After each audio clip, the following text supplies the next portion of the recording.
Confiemos na bondade de Cristo, na providência de Cristo para com os seus irmãos do mundo. É muito interessante, muito justa, mas ai daquele que se apegar apenas a esta fé e se esquecer de praticar na terra a fraternidade humana, de compreender que os homens são todos seus irmãos e que ele não é um beneficiado exclusivo da divindade e que Cristo não está nos céus para beneficiá-lo apenas aqui na terra em virtude de ele crer em Cristo. Cristo, meus irmãos, não é ególatra. Cristo não é como os políticos do mundo que esperam as nossas palmas e a nossa adesão. Não basta aderirmos a Cristo por palavras, por entusiasmo fictício. Não basta procurarmos a nossa adesão a Cristo através de manifestações exteriores. Cristo não se ilude com estas manifestações e não é isto que Ele quer de nós.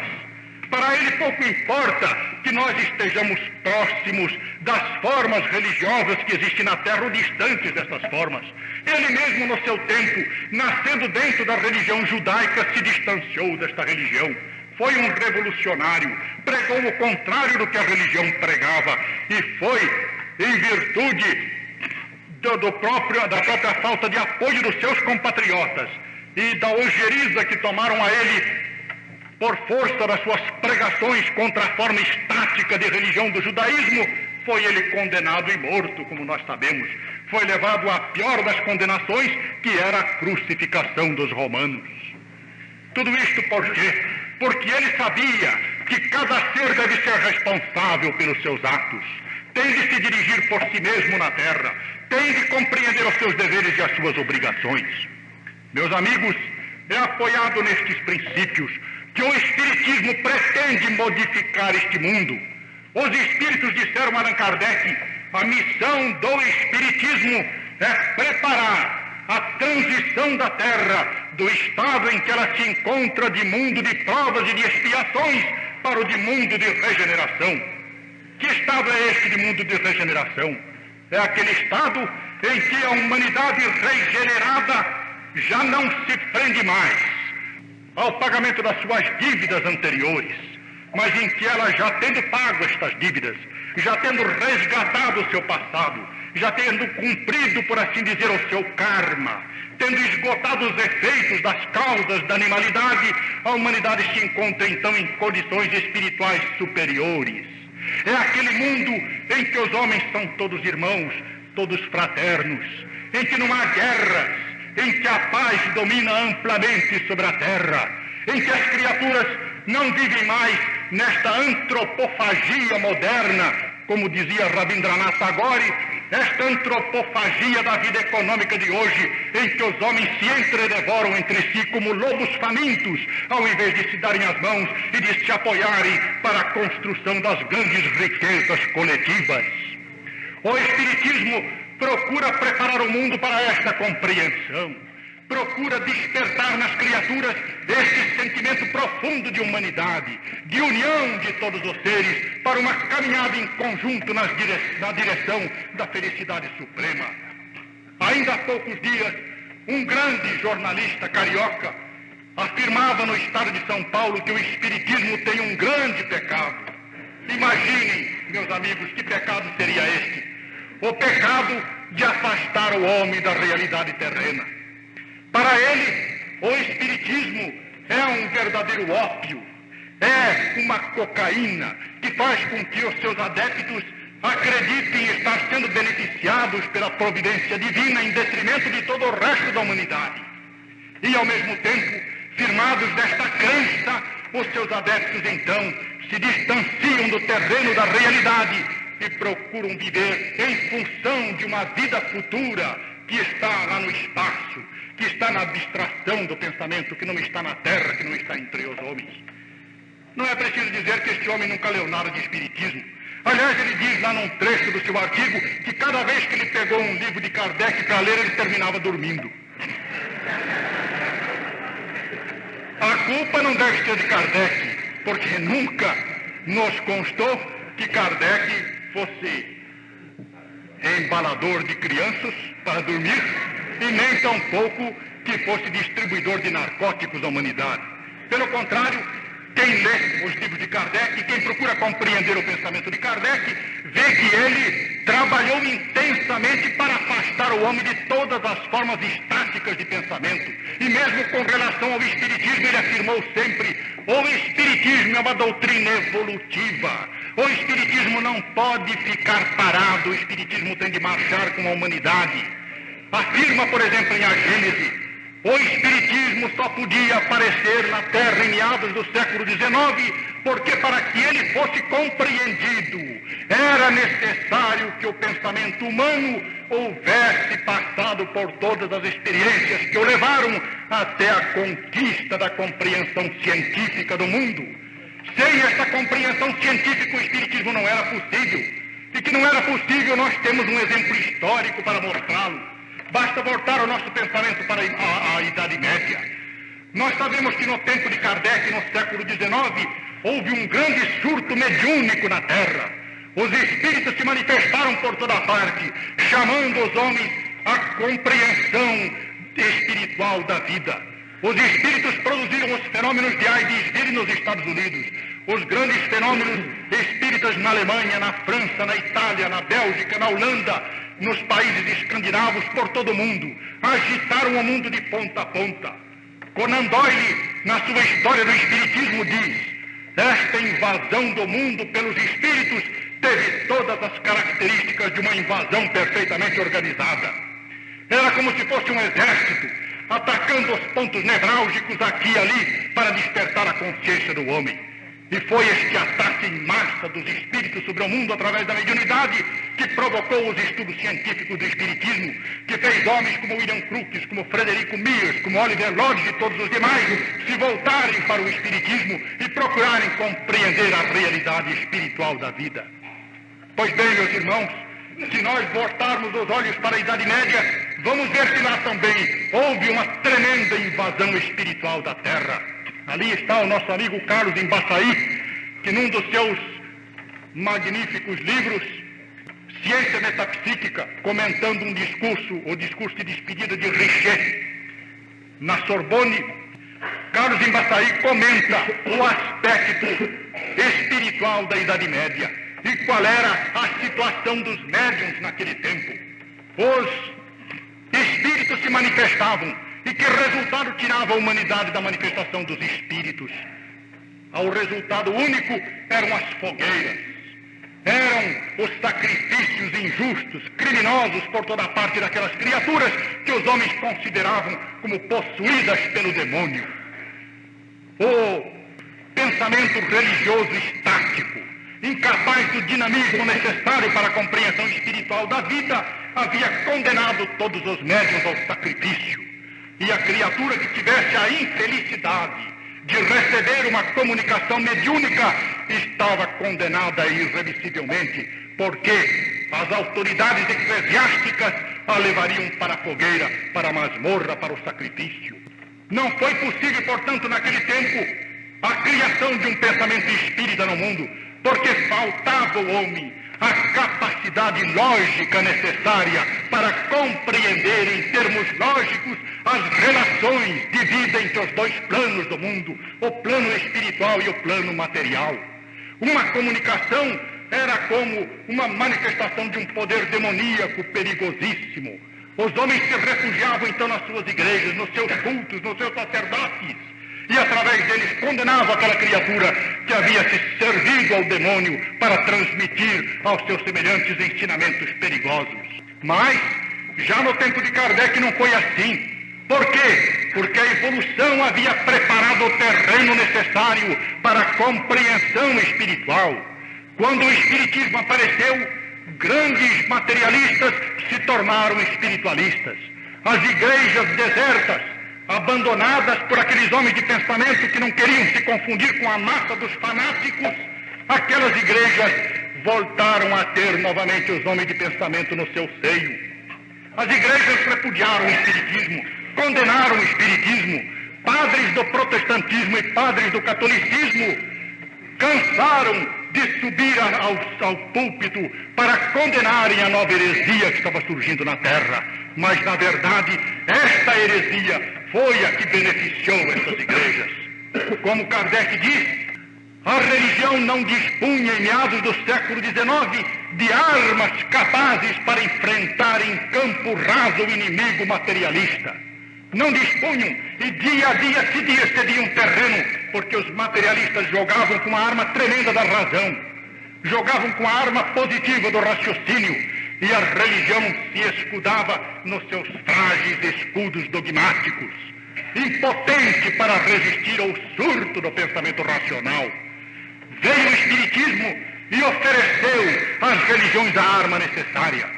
Os materialistas negam a existência do Espírito. Por quê? Porque não podem ver. Porque não podem, como se tornou célebre um dito que nós encontramos até num grande romance sobre um cirurgião. Porque o cirurgião não pode encontrar a arma na ponta, a alma na ponta do seu bisturi. Por isso os materialistas não acreditam no Espírito. Quando uma criatura vai ser operada, o cirurgião a corta, encontra sangue, vísceras, nervos, músculos, encontra toda a organização animal do homem, a sua formação orgânica, a sua estrutura orgânica, mas não encontra a alma. Onde está esta alma? Por isso, os materialistas não podem acreditar no Espírito. Pois bem, meus amigos, o Espiritismo, então, vem dizer aos materialistas que o Espírito pode ser visto e pode ser tocado, pode ser apanhado no plano material, pode ser sentido, e o materialista pode até mesmo discutir com o Espírito na hora que quiser. Aqui em São Paulo, meus amigos, eu me lembro de uma pequena cena que vou vos contar durante aquele grande trabalho dos comandos espíritas do Diário da Noite. Creio que todo mundo se lembra, foram 70 reportagens diárias publicadas no Diário da Noite sobre as sessões de materialização existentes em São Paulo. A maior parte destas sessões de materialização não eram mais do que mistificações. Mistificações muito fáceis de nós compreendermos, porque tudo está em relação à imperfeição do homem, onde se reúne um grupo de pessoas ignorantes, completamente ignorantes dos mais rudimentares princípios do Espiritismo, e se servem de um médium para produzir o fenômeno de materialização. Só mesmo por um milagre é que nós podemos encontrar ali materialização. Primeiro, porque o ambiente não é suficientemente formado para a manifestação do fenômeno. Segundo, porque as pessoas que dirigem o trabalho não estão em condições intelectuais de conduzirem o processo. Terceiro, porque os próprios espíritos que ali se manifestam aproveitam-se destas condições para produzirem a mistificação que lhes interessa muito mais do que o processo melindroso, difícil, complexo da materialização. Então, é natural que em grande parte destas sessões só haja mistificações. O Diário da Noite, então, através do seu comando, de que eu participei naquela ocasião, e fui muito criticado por muitos espíritas, mas também muito apoiado por outros, o que compensou bastante. O Diário da Noite, então, fez uma investigação em grande escala e verificou que grande parte das sessões não tinham nada, mas, de repente, topou com alguns fatos que não podiam ser explicados.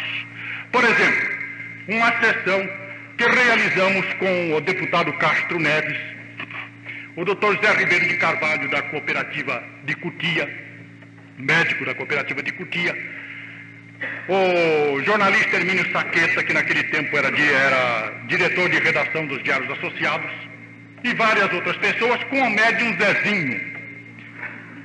Nesta sessão, verificou-se um fenômeno estupendo de materialização de uma mão e produção daquele objeto, daquela luva de parafina que se consegue nas sessões quando há elementos para isto. E dali então se conseguiu formar aquela mão do espírito, aliás, imponente, perfeitíssima, muito bem feita, porque inclusive segurando uma chave na ponta dos dedos, de maneira que, mesmo que fosse feita por uma pessoa, não podia tirar a mão de dentro. E feita, aliás, ali na vista de todos. Mas aconteceu coisa mais interessante. Eu falava de um materialista discutir com um espírita. Aconteceu que numa sessão de materialização apareceu um espírito que travou uma longa discussão com um dos nossos amigos que era materialista, e ali estava, discutindo com ele sobre o materialismo e o espiritualismo. E ele querendo por todas as formas, pegar o espírito. Ele queria pegar o espírito para sujeitar o espírito na certeza de que era uma pessoa que estava se fingindo de espírito. No entanto, como ele mesmo diz hoje, rindo e lembrando do negócio, ao mesmo tempo que ele conversava com aquele espírito, dizia ele, passavam ao meu redor constantemente uma porção de fantasminhas sem cabeça. Eram as produções ectoplasmáticas, naturais numa sessão onde havia ambiente, onde havia mediunidade suficiente para a produção. Então veio o Espiritismo, meus amigos, e prova aos homens esta realidade. E mostra aos homens a possibilidade de se discutir o problema da espiritualidade, não mais em termos dogmáticos, não mais em termos autoritários, não mais sob o controle rígido de um tribunal eclesiástico, mas sim no campo raso da razão, da especulação, da experimentação. Vem o Espiritismo e faz como fez Jesus com São Tomé, porque santo, fez com Tomé. Tomé queria tocar ao Senhor, ele não acreditava, ele era um dos céticos daquele tempo. Eu não acredito nessa manifestação, o Senhor morreu na cruz, está enterrado, que negócio é esse de ele aparecer aqui? Eu quero vê-lo, mas se ver eu quero pegar nele, quero botar o meu dedo nas chagas do Senhor. Jesus apareceu, estendeu a mão, está aqui Tomé, toque na chaga. Tomé tocou e sentiu. É isto que o Espiritismo vem fazer. O Espiritismo como cristianismo redivivo. E nós vemos aí nesta cena, a cena da materialização de Jesus, a cena do encontro do Espírito materializado com o raciocínio cético de Tomé. Nós vemos aí a imagem perfeita daquilo que se repete no nosso século. O Espiritismo se levanta diante do mundo moderno. Você quer, homem moderno, tocar o Espírito com as suas mãos? Pois bem, eu estou aqui. Toque-me. Foi o que fez, por exemplo, Cat King para William Crookes. Crookes achava que o que os espíritas diziam era absurdo. Não era possível acontecer tanta coisa como eles falavam. Pois bem, Cat King se apresentou a Crookes. Passeou de braço dado com ele no seu gabinete, no seu laboratório, na sua biblioteca. Cat King fez com que Crookes a auscultasse, sentisse o palpitar do seu coração, da sua pulsação, como se fosse um ser vivo, porque realmente era um ser vivo, com a única diferença que era um ser espiritual revestido temporariamente de uma camada de ectoplasma, por assim dizer, se é que nós podemos exprimir o nosso pensamento a respeito deste complexo problema desta maneira tão simplista. Era um espírito revestido de uma luva de ectoplasma. E como estava revestido desta luva, podia se apresentar como um ser corpóreo, podia ser tocado, ser visto, ser examinado. Foi também o que aconteceu com Richer, por exemplo, nas suas experiências em Argel, em que se manifestou o espírito de Biamboa. Quer dizer, o Espiritismo veio então ao mundo com esta finalidade, não apenas de dar ao homem uma base concreta para que aquela consciência metafísica que se refere Dilthey possa realmente encontrar a realidade e se fundir com ela, não apenas dar esta base para que a consciência metafísica do homem continue a se desenvolver, continue o seu processo evolutivo, mas também oferecer ao homem a compreensão espiritual profunda de que ele precisa para se reformar a si mesmo e reformar a sociedade em que ele vive. Porque de nada nos adiantaria, meus amigos, um homem impuro, um homem cheio de todas as imperfeições que caracterizam o nosso tempo, dentro de um sistema ideal de sociedade, porque ele destruiria este sistema na primeira oportunidade. A reforma básica da sociedade está no coração do homem, está na mente do homem, está no espírito do homem. E é através do homem que o Espiritismo, no momento, reforma o mundo. Esta é a sua missão.